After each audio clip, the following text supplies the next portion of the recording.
First things first, thank you for tuning in and Merry Christmas to you. Thank you for always being around during this terrible season. I'm flabbergasted.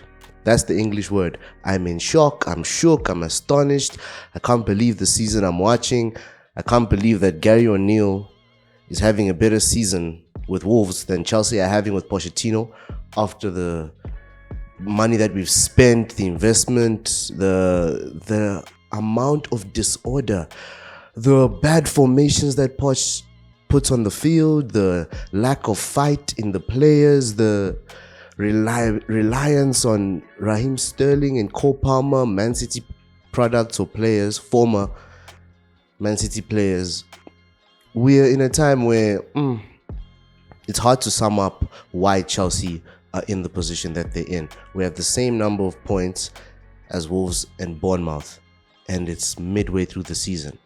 Boxing Day is game week 19, which marks the midpoint of a Premier League season. And it's terrible. It's terrible. Hence, I'm saying thank you for enduring the pain in this season where we don't know whether we're coming or going. We just hope for points, whether we're on the road or we're at home. Being at home is actually more scary than being on the road, but we've lost 4 consecutive away games. And so where to start? Why Pochettino not play Ian Maatsen? We'll never know. Levi Colwill has been nurtured to be a centre-back throughout his career. He plays centre-back for England. He played centre-back for Brighton and Hove Albion.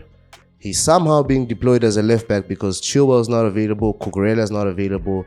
So the other left-back in the team is Ian Maatsen. This thing of playing players out of position, Poch is being exposed. It hasn't worked out.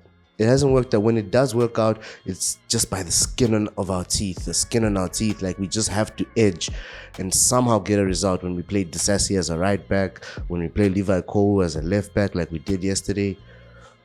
It's not the reason we conceded the goal or the goals. The goals were both cheaply conceded.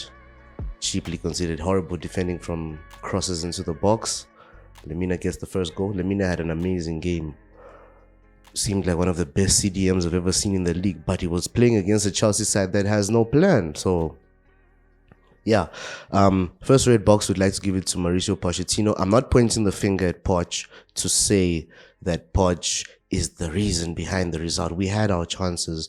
We could have converted our chances, and this game would have been completely different. We'd probably be having a totally different chat if Raheem Sterling's decision making was different. And that's the second red box I'd like to give, because that is a senior player in our team.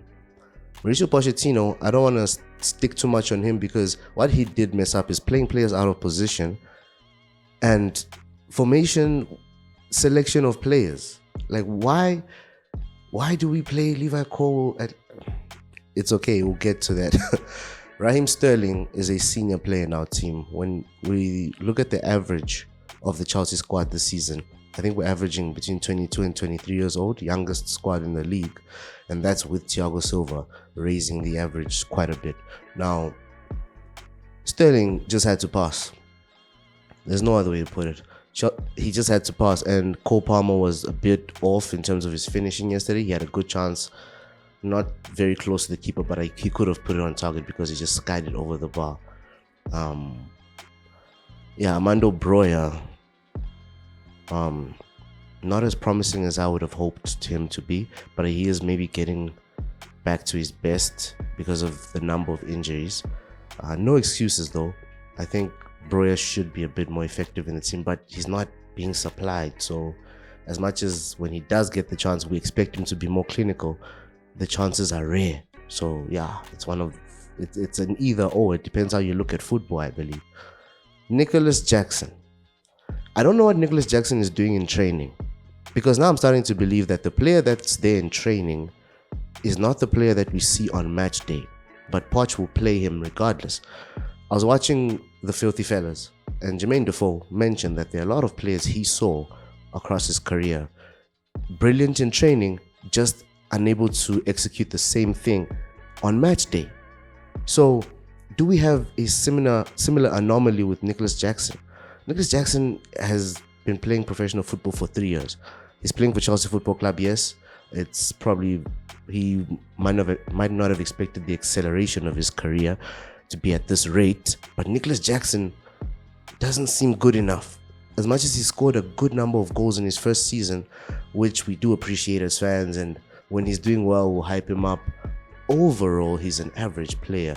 And yesterday, why did Poch not start Christopher Nkunku? Because when Christopher Nkunku, Cole Palmer, and Raheem Sterling, who still deserves that red box, when all three of these players are on the pitch, you can see that they have more cohesion because they are more polished as attackers. Cole Palmer being the youngest of the three, but he's showing a lot more maturity than other young players in the team. I was hoping to see Enzo Fernandez start, but it's a crazy time at Chelsea now.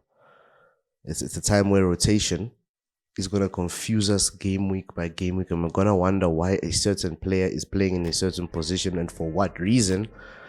Blue box, just to stay on a positive somehow, some way. Blue box for Christopher Nkunku for almost getting 2 goals actually. Good clearance off the line. I'm not sure who it was. It was Matt Doherty for Wolves. But yeah.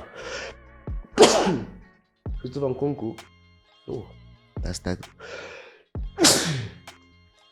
Christopher Nkunku definitely deserves a box for being the positive bright spark when he came on.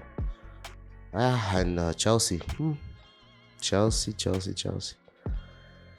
Yeah, we have to end it on a red box note, unfortunately, because Benoit Badiashile messed up there. And it's two mistakes in 2 games. That's the thing. The Newcastle game, we got away with it because Mudryk got us back into it. As soon as Mudryk scores, you forget about Badiashile's mistake. We're about to lose the whole game to a Badiashile mistake in the Carabao Cup. And we might have lost this game as well because of a Badiashile mistake. And I really believed he was one of the more composed defenders in our team. But as much as you can be composed, if you have a mistake in you, and mistakes of that nature where you tee up a player to just pass it into the net almost, Petrovic has been left stranded on 2 occasions, and it's because of Benoit Badiashile in the space of 2 games. So Petrovic is probably already on ice. When he sees Badiashile in the lineup, he's like, ooh, I'm not leaving with a clean sheet today.